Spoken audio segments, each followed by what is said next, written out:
Streaming now, this is the Wood TV Live Desk. And good afternoon, everyone. Phil Penarski here with the Wood TV Live Desk. Hope you're having a great day so far. Even though it's only Thursday, it's still not too early to go ahead and start looking forward to the weekend and your days off and really what you can enjoy in that time. And there's one particular event happening in Grand Rapids that is sure to attract quite the crowd. It is the Global Water Festival being hosted by the Grand Rapids Asian Pacific Foundation. And one of the most anticipated moments of that festival is going to be the dragon races taking place at Canal Park. And joining us today to preview everything that the festival has to offer, we are now being joined by Ace Marasigan. He is the founder, executive director, and CEO of the Asian Pacific Foundation. Ace, great to see you. Glad to have you on the live desk today.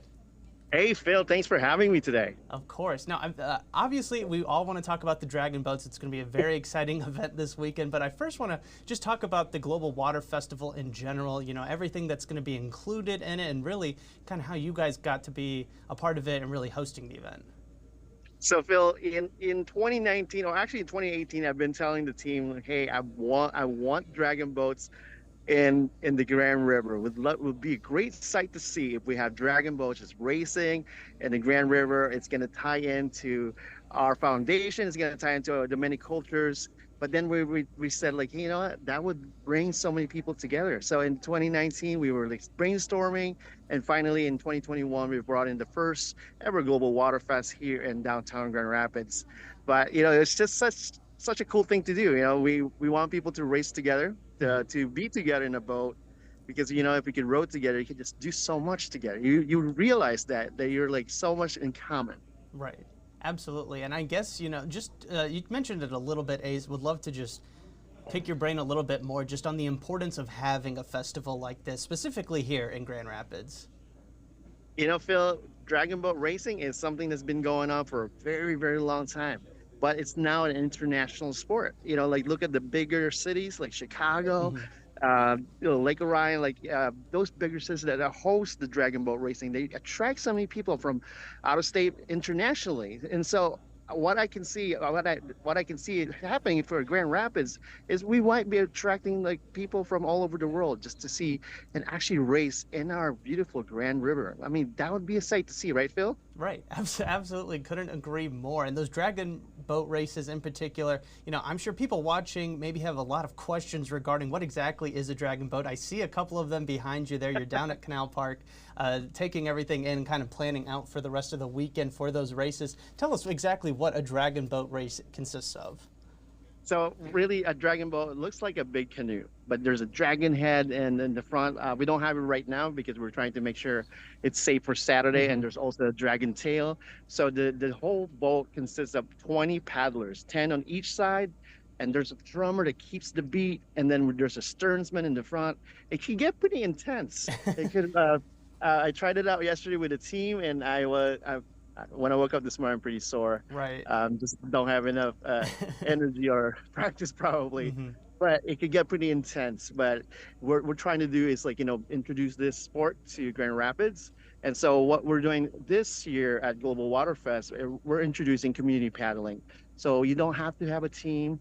You don't have to like be part of any group. You could just come out here and just join us in the water. The dragon boat team that we hired this year, they're so wonderful. There are a lot of people to be on the boat, just take it for a ride with them. And if you just want to experience what it's like to be on a dragon boat before actually being a part of a dragon boat theme race, it's wonderful. That's my son, by the way.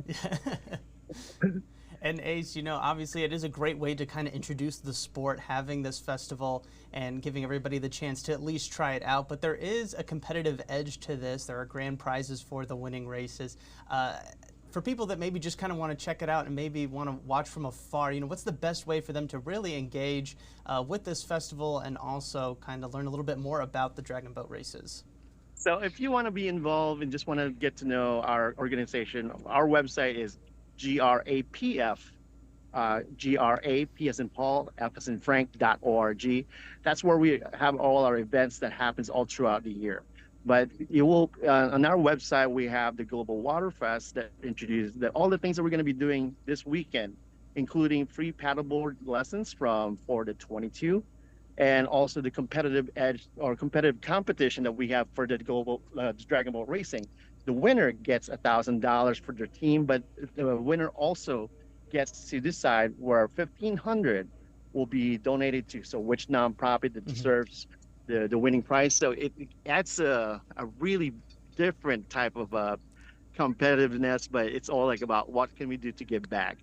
We have the Grand Rapids Public Museum. They are calling themselves the Be Curious team, and I think they are ready to rock and roll. They want to win the grand prize so they could it could sponsor more kids to go to the museum for free. And it's just a nice thing that we can do here for the community. We could all give back. We could all enjoy the racing, but it's just a matter of like, hey, what do we do to give back to the community? And that competitive edge or competitiveness will bring out the best in everybody, and it's just a sight to see. It's going to be great. Hmm.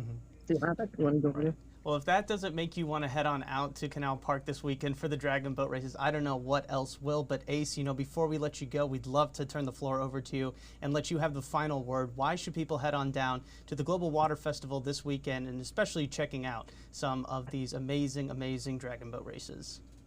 Phil, I talked about a lot about the Dragon Boat racing, but like you said, there's so many things that's happening during the Global Water Fest. We have free pre-paddleboat lessons. We have kayaks that you could rent for really affordable, $2.50 for half an hour. We have entertainment. We have global cuisine.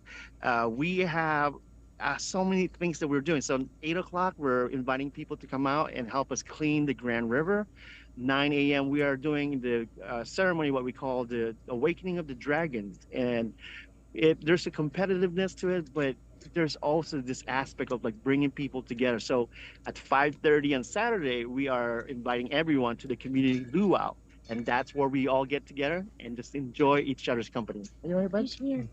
All right, well, fantastic stuff. Ace, we want to thank you so much for stopping by. We're looking forward to it this weekend, and I want to remind everybody that if you'd like to learn a little bit more about the Dragon Boat races that you see right there behind Ace, or if you're just curious to learn about the Global Water Festival in general, you can find everything you need to know right now over on our website, woodtv.com. Ace, one last time, thank you so much for stopping by. We really do appreciate it. We appreciate you, Phil. See everybody. Yes, absolutely. I want to thank everybody else for tuning into this latest edition of the Wood TV Live Desk. I'm Phil Pinarski, and we hope you have a great rest of your day.